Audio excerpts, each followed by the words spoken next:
Hello, everyone. It is Sleepy Reader, Damien, and I am back with yet another comic book countdown, giving you my thoughts on comics as I count them down in rank from my least favorite to my most favorite of the stack of comics I got from this past Wednesday. So this time around there were 11 comics. A couple of them were ones where I read the first two issues at the same time, and maybe that gave them an advantage. This is purely my enjoyment of reading them as I read them, and not some high up view of their ultimate quality.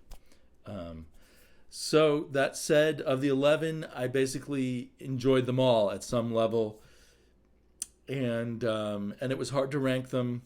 Although the one that came out at number 11, I think, was kind of obvious to me, and it was The Legion of Superheroes, because the dialogue and somehow the pacing of it gave me a bit of a headache. The art was good. I think it's no longer by Ryan Sook, or just a little bit of it by Ryan Sook. It was hard to tell. Ryan Sook was listed as one of the artists in some places, but just as the cover artist in other places. And is the color still by Jordi Belair? Let's see now.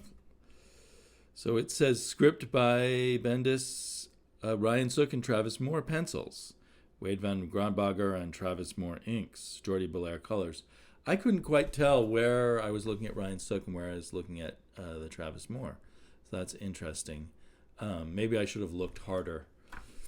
So, but I enjoyed the art, and I still kind of feel like maybe Bendis is doing something interesting with the Legion. I like the very futuristic, very science fictional feel of things. But like I said, the dialogue often gives me a headache. It's too zigzaggy, winding about after a while. It just gets to be too much, and it doesn't seem to serve a purpose or tell me anything. And I started to feel like things were repetitive. And then like at the end of the last issue, the big deal was that Superman was bringing Robin to this future. And then all that happened, spoilers, I'm sorry, but it's not a big thing, I don't think. All that happens is they tell him Robin shouldn't be here, and then they use telepathic powers to erase his memory, and they're going to take him back to the past. And that seems to be it. That was the big thing we were looking forward to from last issue. I wasn't really looking forward to Robin in the future anyway, I suppose. So it's no real loss to me, except it's just a sign of how Bendis zigs and then zags in ways that just don't seem to, Bendis the writer, don't seem to do a whole lot or accomplish a whole lot. But maybe it's all part of the bigger master plan. Maybe Bendis is much more brilliant than I give him credit for. I have to say I'm giving him some credit because one of my favorite superhero comics of 2019 was his Batman universe.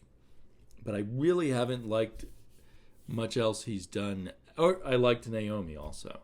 So I've liked two things he's done at DC and then disliked some other things. Or, found them just mildly irritating. I didn't hate them or anything. Or just not for me, and I dropped off them, like the Superman and Action comics. But, I guess I'm sticking with it a little longer just to see, maybe just in a pitiful hope that it will develop into a really good Legion comic. I feel like somewhere I heard someone say he's only doing the first 12 issues, so I don't know who they will pass it on to after that or what. For some reason, I think I'm just particularly in the mood for a really colorful, harkening back to a more fun, innocent time comics, especially when I'm picking up a superhero comic. So it's interesting to me for some reason, but not a good read because of the headache. Valkyrie came in at number 10. And so here on, everything I think were solid comics, really. It's just my own personal reaction to it. We get a perfectly reasonable... It turns out this is just a 2-issue story, the story of all these doctor superheroes going into the lands of death and rescuing death. And we get a reasonable conclusion to it all. And I think the art by Perez, not George Perez, I forget his name, Perez, was actually more effective in this issue than it was in the first. He kind of warmed up. But I think he's just a fill-in artist, and I think we'll get Keifu back next issue because he is listed as guest artist, if Pear is a man's name. So yeah, it was pretty good, but I guess it wasn't such an exciting read for me. Maybe this venturing into Death's lands, I wanted to explore it more, go in deeper, and have it get even wilder than it did. And is it my imagination, or did Death look like Death in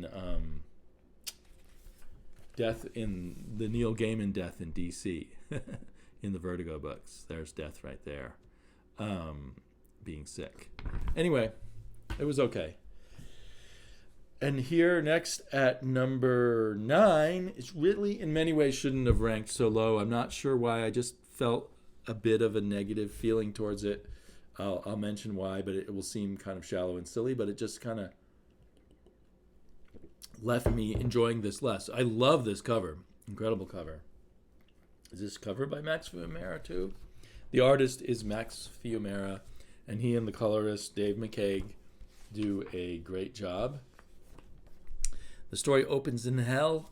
I should enjoy stories about hell. I've always kind of found that intriguing.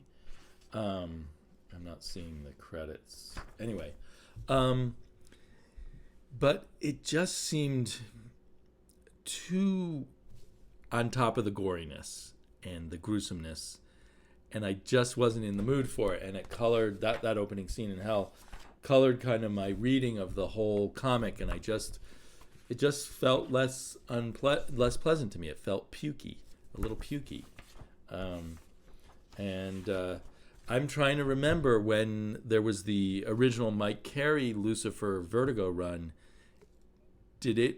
Was hell a little more fantastical and less grotesque, or the grotesqueness was more at a distance, or have I become a weaker reader since then? And how about in Neil Gaiman's presentation of hell? Because all of this is supposed to come out of Neil Gaiman's presentation. In fact, this is Sandman Universe. Do they still credit Neil Gaiman on the credits page? They put the credits at the back on these.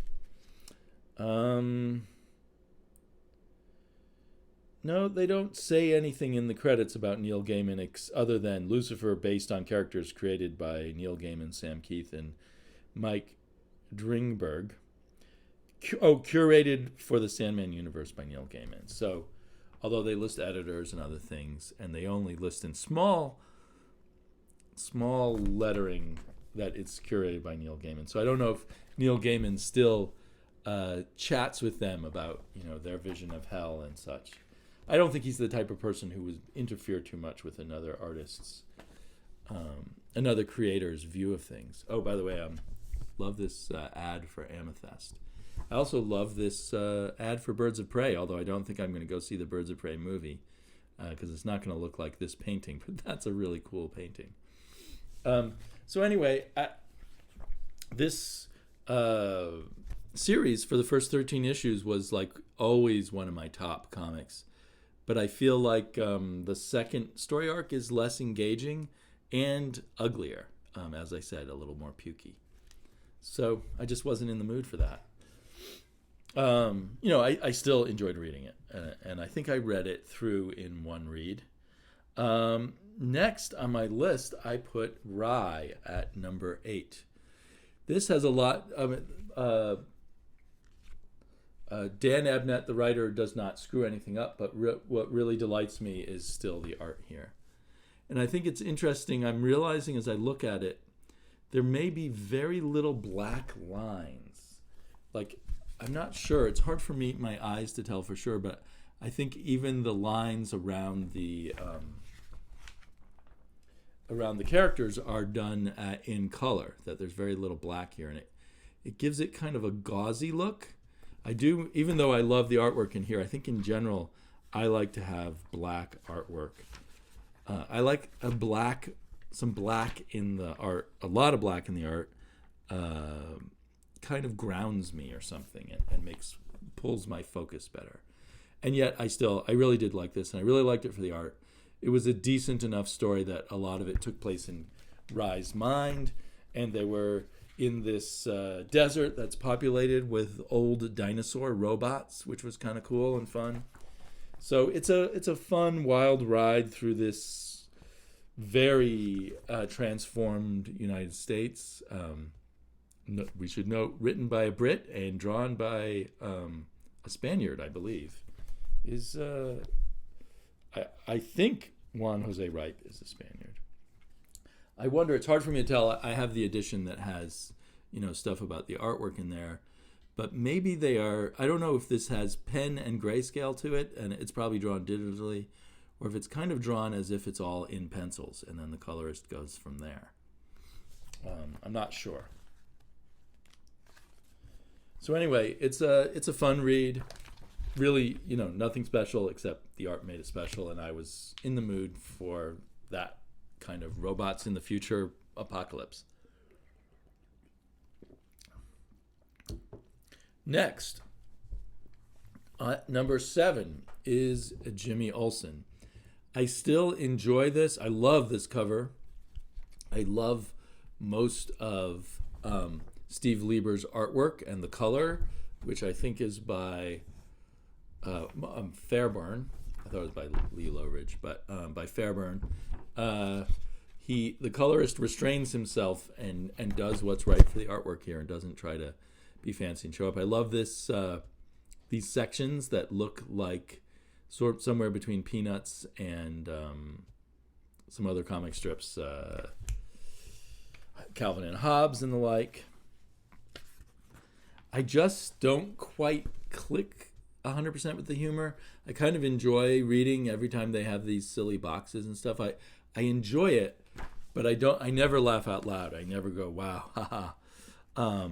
And I never say, wow, I'm really interested to know what's going to happen next, because I guess for the most part, I'm not captured by the plot. And the jumping around can get a little tiresome as we jump from all these different slices. Although another part of me appreciates, hey, it's kind of cool that he's trying to tell this story in lots of different slices. It's interesting, every little mini chapter here ends with a little bow tie, a Jimmy Olsen bow tie, except every once in a while they don't, and I don't know if that's a mistake or is symbolizing something. Like here, this one, where Jimmy gets lost, or Lil Jimmy is hiding so well no one can find him, and all the servants are running around trying to find him. So I knew Jimmy Olsen was rich, but I didn't always know that. Or I didn't know how super rich he was. I don't know if that's always been a thing in the past, where he is one of the two richest families in Metropolis, him and the Luthers, and that they're in conflict, or if our pal Matt Fraction made that up. It kind of, I don't know, it never sinks in on me. I never am aware of that kind of idea that Jimmy is rich at all. When I read the Jimmy Olsen comics with my daughter, back from the Silver Age comics that we like to read. I do think this is a good example of a comic. It'll be weird to read this in a trade. When you get this in a trade, if you get it in a trade, I would say read it in little snippets. Okay, and we have the kind of final issue of Second Coming, and I enjoyed it quite a lot. I put it at number 6. I enjoyed some other things more. This series has been kind of good, okay, kind of switching back and forth. I still have a lot of strong positive feelings about Ahoy Comics in general. There is I have people who say, well, I don't know why Christians would be offended by this. I think some Christians would be offended by this. Not to the point where they should say it be censored, but they certainly could say, I don't like this. And there's a lot of a lot of mucking about with theology, I think, in this final issue, and theological questions and about the nature of Jesus and stuff that you may or may not agree with. But I found it pretty entertaining and interesting and thought-provoking. And interestingly enough, we have an end that I didn't quite understand the theological implications of all of it, to tell you the truth. At the end, spoiler again, sorry, when you see me put down Second Coming and lift up the next book, you can zoom across to that if you like. In the end, Jesus stabs the devil and apparently kills him. I guess he can die pretty easily. And that kind of resolves the whole story, but and brings God and Jesus back together. I mean, I'm not sure what, and the devil is gone. Is evil gone from the world, or I guess just the devil's influence, but there's still the evil in humanity, I suppose. I mean, they say there's going to be another sort of season of this coming up, but I can't quite. Everything wraps up here, and it's pretty satisfying. So, issue 6, a good ending, has left me with more good feelings about how much I enjoyed Second Coming. I still enjoy the spoofing of the superhero parts sometimes quite a bit more than the ponderings of the religious parts, to tell you the truth. I'm quite excited. They have a preview of the next comic by Russell, so Mark Russell. So I wanted to say that Mark Russell does endings really well. Like, so a couple of his series have really bumped up for me in their final issue, including that Snagglepuss series really ended well after some rocky bits throughout.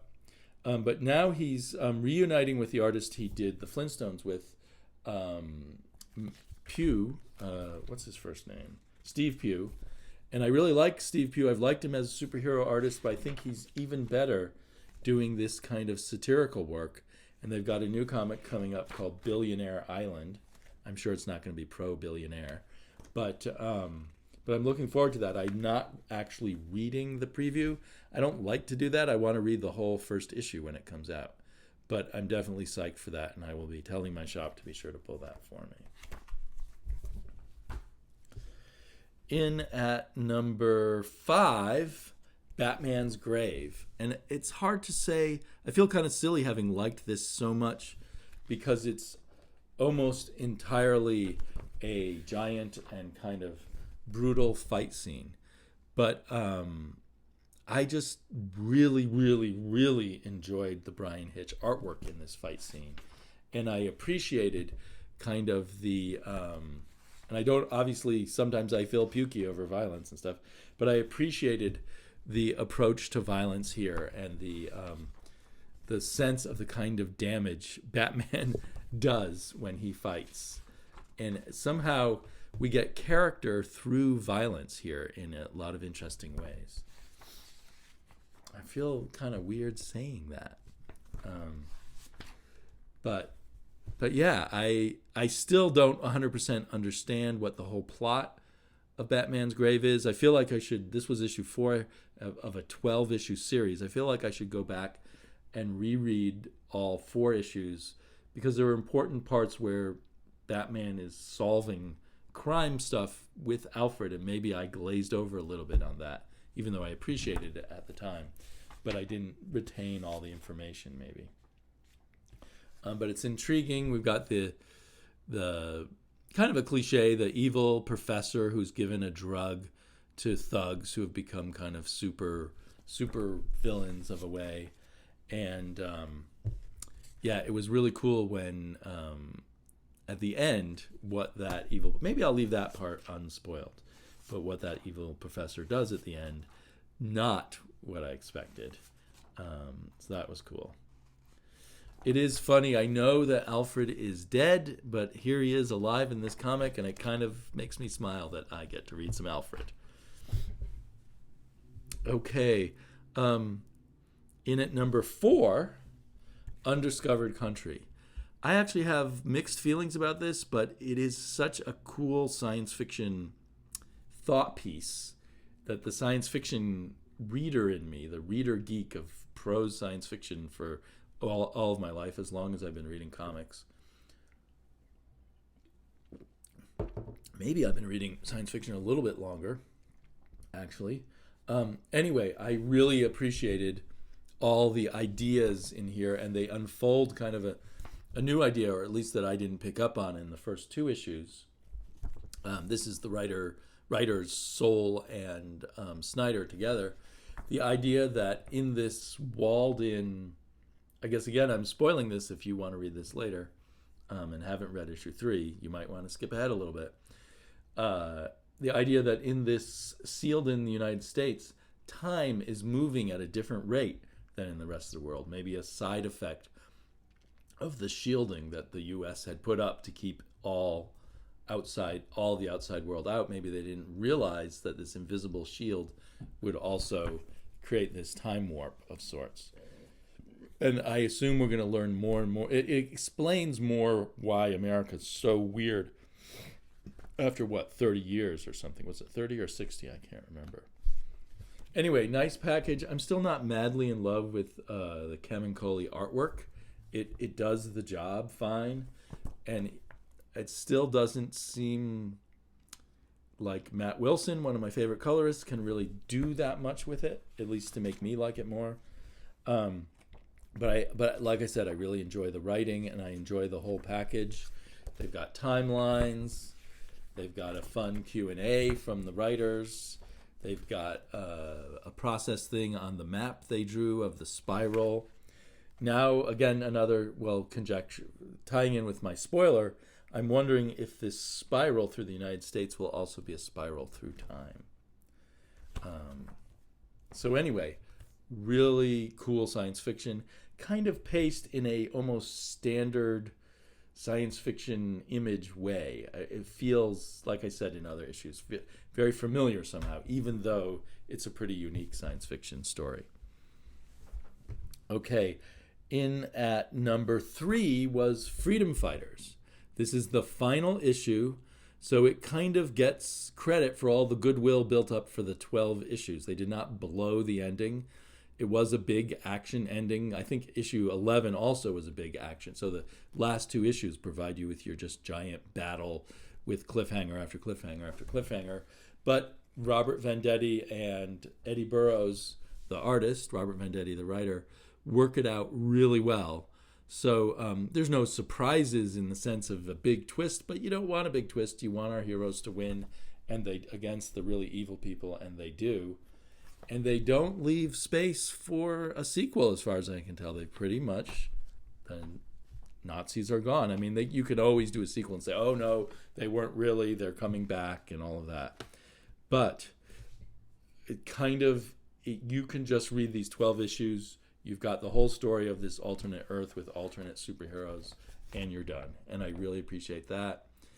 The art was great. The writing was great. So, yeah, along with Batman Universe, I think, although the last issue appears in 2020, I think we can count Freedom Fighters as one of the most satisfying superhero comics of 2019. And then the last 2, my top books I enjoyed the most, were both catch-up books. I'd heard a lot of people talking about Red Mother, and it sounded really cool. And, in particular, I talked a lot with Bob on video and off video, Bob of Everything Comics, about Red Mother.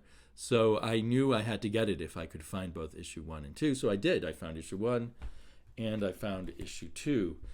And I read them together. So it's a bit of a blur, but I really enjoyed this. And it's purely it feels like you're reading chapters of a novel. It's definitely reads like something that's going to have a beginning, middle, and end, and it's not going to take too long.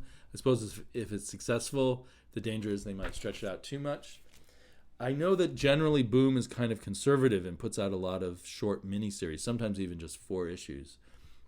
I hope this gets longer to breathe than that, and I think it is pretty successful. But it's a really good... well, you know what? Another thing about it is, although I love these first 2 issues, I can't tell where it's going. I can't say for sure it's going to be satisfying all the way through.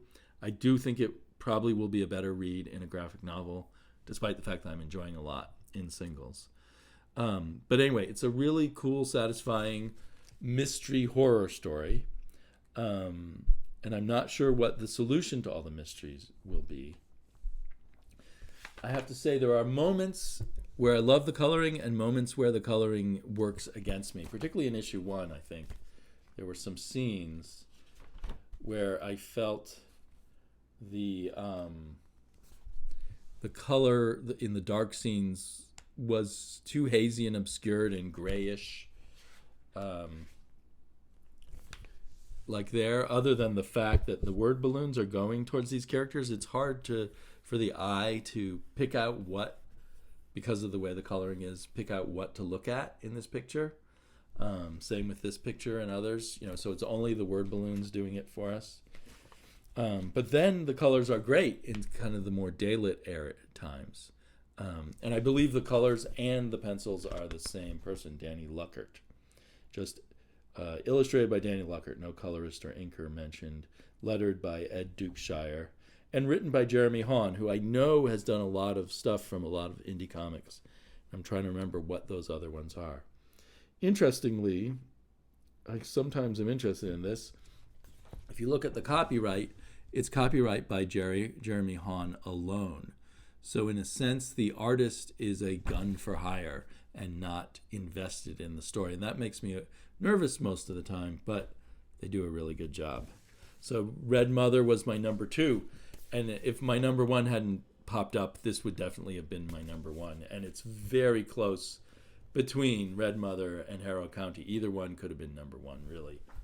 But I think in the end, I got even more excited by the artwork in Harrow County. This is a Harrow County, I don't know, prequel or sequel, what it is, Tales from Harrow County. I have not read the original Harrow County series, so I don't know where this lies in it and whether some of these characters overlap. But I decided to take the risk, and I'm able to enjoy it perfectly well without having read Harrow County, which was by Tyler Crook and Colin Bunn.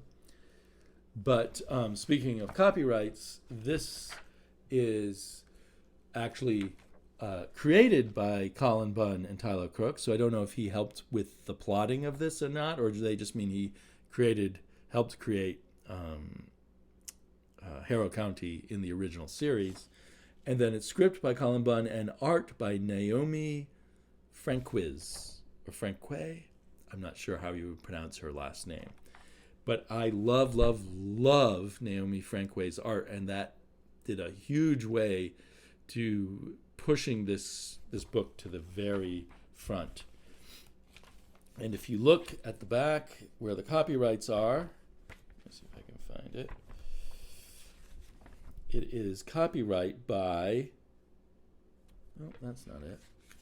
Well, I can tell you because I already read it before, but here it is. It's copyright by Colin Bunn and Tyler Crook. So Franque, this fantastic artist, has no legal ownership of this story, which I guess in part makes sense because the whole setup was already created by Bunn and Crook. But her contribution here is huge. And I know Tyler Crook's a great artist too, and she has a bit of his feel with that watercolor painted, but she has her own style, and she is an awesome storyteller, an awesome painter, a colorist. Yeah, I was just so impressed by this, so enchanted by it. And I would say I'm also enchanted by the world of Harrow County more than the spooky story, although it's a perfectly fine spooky story. But it's like, for me, it's more like when you read a magical realist novel or something. You enjoy the feel of the world that you're in, and the magic parts are just like little icing on the cake, in a sense. But so these 2 issues were just wonderful, and I can't wait for more, and I guess I'm going to have to go back and buy probably the library editions of the Harrow County that's come before. Although I'm familiar with Tyler Crook's art, and I like it, but I like this even more. Maybe because it has that slightly more cheerful look to it, even when dealing with horror things, and I want some cheerfulness even in my horror. But anyway, delightful discovery for me. Oh, nicely packaged. I'm glad that my top comics were from Dark Horse and Boom. Those are great to see, those companies, putting out great stuff right now. I saw an interview with who's the publisher guy at Image, Eric somebody, and he was talking about needing to cut back on the number of comics each company publishes, and he said that Image has already done that and that he's been turning down more series, even ones that he really loves that he thinks are just too much for the market. And I wonder if that's partially why we've seen more quality comics coming out, not from Image, but from Boom and possibly Dark Horse and Vault and other places. I don't know if there is a connection there or not. And I felt I understand completely there are too many comics out there. I was wandering around a comic book store earlier, and my head kind of hurt looking at all the comics on their racks of new comics. To sort through it all is murderous. But on the other hand, I've liked so much of Image's output, I worry as they limit it whether that makes room for more crap. But hopefully not. Hopefully the other indies will fill that space well. And yeah. So thanks for plowing through another over half hour of me meandering through my thoughts on comics. And I will be back again soon. Talk to y'all later.